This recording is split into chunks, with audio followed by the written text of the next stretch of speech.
अस्सलाम वालेकुम, this is ODA foxtrot from defence outpost. तो ईरान को लेकर JF-17 ब्लॉक 3 के हवाले से एक बहुत ही ज़्यादा बड़ी और इंटरेस्टिंग न्यूज़ आ रही है। तो उसी को आज हम लोग डिस्कस करेंगे और उसके जितने भी पर्सपेक्टिव हैं, उसकी पॉसिबिलिटीज़ हैं, उनको इस वीडियो के अंदर डिस्कस करेंगे। वीडियो काफ़ी ज़्यादा इंपॉर्टेंट और इंटरेस्टिंग है, आप लोगों ने एंड तक देखना है। लेकिन अगर चैनल को सब्सक्राइब नहीं किया हुआ तो please make sure to like this video and do subscribe to the channel. तो इस हवाले से एक बहुत ही popular news website defence security Asia ने एक बहुत ही ज़्यादा इंटरेस्टिंग आर्टिकल को पब्लिश किया है, जिसमें यह क्लेम किया जा रहा है कि ईरान ने रिसेंटली JF-17 ब्लॉक 3 को अक्वायर करने का जो प्रोसेस है पाकिस्तान के साथ, उसको इनिशिएट कर दिया है। और इस चीज के लिए ईरान ने अपनी एयरफोर्स की हाई लेवल डेलीगेशन जो है वो पाकिस्तान भेजी थी, जिन्होंने साथ ही साथ इंडस शील्ड 2024 को भी इंस्पेक्ट किया था और उसी एक्सरसाइज के अंदर JF-17 ब्लॉक 3 की जो परफॉर्मेंस है उसको भी टेस्ट आउट किया था और इसके ऊपर सेटिस्फेक्शन का इजहार किया था। ये चीज किसी से ढकी छुपी नहीं है कि ईरान को JF-17 ब्लॉक 3 की सेल को लेकर पहले भी काफी ज्यादा स्पेकुलेशंस सोशल मीडिया के ऊपर आ चुकी हैं, लेकिन पहले कभी भी उनके पीछे कोई भी प्रॉपर आर्टिकल मौजूद नहीं था होता, सिर्फ स्पेकुलेशंस होती थी जो लोग अपनी हैंडल से, अपने मीडिया हैंडल से पोस्ट करते थे। लेकिन यहाँ पर एक बहुत ही रिनाउंड इंस्टीट्यूट ने एक रिपोर्ट पब्लिश किया जिसमें उन्होंने सेवरल अरब मीडिया आउटलेट्स को भी कोट किया है कि उनका यह दावा है कि ईरान ने वाकई में ही JF-17 ब्लॉक 3 को लेने का माइंडसेट बना लिया है और इससे रिलेटेड जितने भी प्रोसेस है, इनिशियल प्रोसेस है, उनको स्टार्ट कर दिया गया है। और इसी जमन में पाकिस्तान एयरफोर्स के साथ बाकायदा से डिस्कशन फेज जो है उसको शुरू कर दिया गया। अब यहाँ पर ईरान के केस में एक काफी ज्यादा इंटरेस्टिंग सिचुएशन क्रिएट हो जाती है। ईरान ने यहाँ पर क्या किया, JF-17 ब्लॉक 3 को इंस्पेक्ट करने से पहले इन्होंने चाइना को अप्रोच किया था कि उन्हें चाइना का J-10C फाइटर एयरक्राफ्ट चाहिए और 30 यूनिट्स J-10C के फाइनलाइज हुए थे कि इतने यूनिट्स ईरान परचेज करेगा। लेकिन चाइना के साथ इनकी जो डील है वो फाइनलाइज नहीं हो पाई थी, क्योंकि चाइना कहता था कि उनको कैश पेमेंट की जाए, लेकिन ईरान उस टाइम इस हालत में नहीं था कि कैश पेमेंट कर सके। ईरान ने यह सजेस्ट किया कि जो पेमेंट का मेथड है वो ऑयल में हो जाए, मतलब कि क्रूड ऑयल में ईरान चाइना को पेमेंट कर दे। लेकिन चाइना ने उस चीज को एक्सेप्ट नहीं किया था और ईरान के लिए जो 30 J-10Cs की डील है वो नहीं हो पाई थी। अब यहाँ पर याद रहे कि Su-35 के अलावा ईरान 30 J-10Cs को अक्वायर करना चाह रहा था, जिससे ये पता लगता है कि मिनिमम 30 एयरक्राफ्ट्स की उनकी डिमांड है। ईरानियन एयरफोर्स की जो डिमांड है वो सिंगल इंजन फाइटर के लिए वो 30 मिनिमम एयरक्राफ्ट्स की है। तो अब अगर पाकिस्तान के साथ चीजें एडवांस फेज में बढ़ रही हैं, बाकायदा से ईरान ने डिस्कशन को स्टार्ट कर दिया है, पाकिस्तान एयरफोर्स ने भी इस चीज को वेलकम किया है और पाकिस्तान भी कहीं ना कहीं इस चीज के ऊपर एग्री कर चुका है कि पेमेंट के मेथड जो हैं वो ईरान के हिसाब से कर दिए जाएंगे, उनको फैसिलिटेट कर दिया जाएगा। तो इसमें ईरान हो सकता है 30 के करीब नंबर्स को ऑर्डर करे और ये अगर ऐसा होता है तो ये JF-17 का आज तक का सबसे बड़ा एक्सपोर्ट ऑर्डर होगा जो कि पाकिस्तान को मिलेगा। और इवन यहाँ पर ये पॉसिबिलिटी भी है कि क्योंकि JF-17 ब्लॉक 3 उतना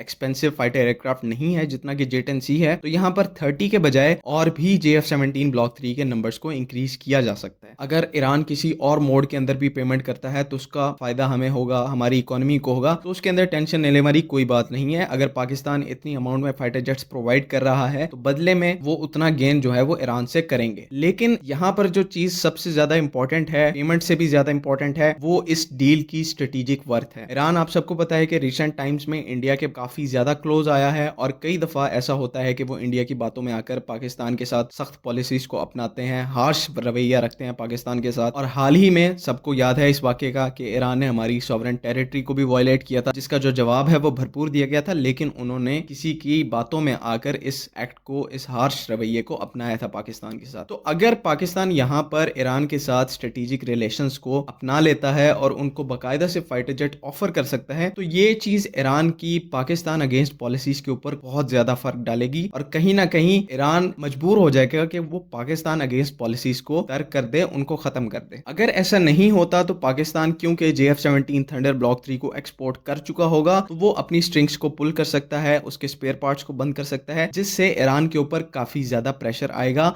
और उसको तमाम चीजें जो हैं वो दोबारा से रीथिंक करनी पड़ेंगी। तो ये तो एडवांटेज पाकिस्तान को है ही है और साथ ही जो फ्यूचर पॉलिसीज भी हैं ईरान डेवलप करेगा रीजन के अंदर, उसमें पाकिस्तान को भी बहुत ज्यादा एडवांटेज होगा और पाकिस्तान को तरजीह दी जाएगी। तो इस जैसी बड़ी डील्स के अंदर पैसा और रेवेन्यू से ज्यादा स्ट्रेटेजिक इंपॉर्टेंस मैटर करती है। बाकी यही होप करें कि ये जो डील है ये जल्द से जल्द फाइनलाइज हो जाए या फिर इसका कोई पॉजिटिव रिस्पांस निकल आए, क्योंकि ये चीज कंबाइंड दोनों मुल्कों की स्ट्रेटेजिक वैल्यूज के लिए बहुत ज्यादा इंपॉर्टेंट है। आई होप कि चीजें सारी क्लियर हैं। अगर इससे रिलेटेड कोई भी प्रॉब्लम है तो काइंडली कमेंट्स में जरूर पूछें।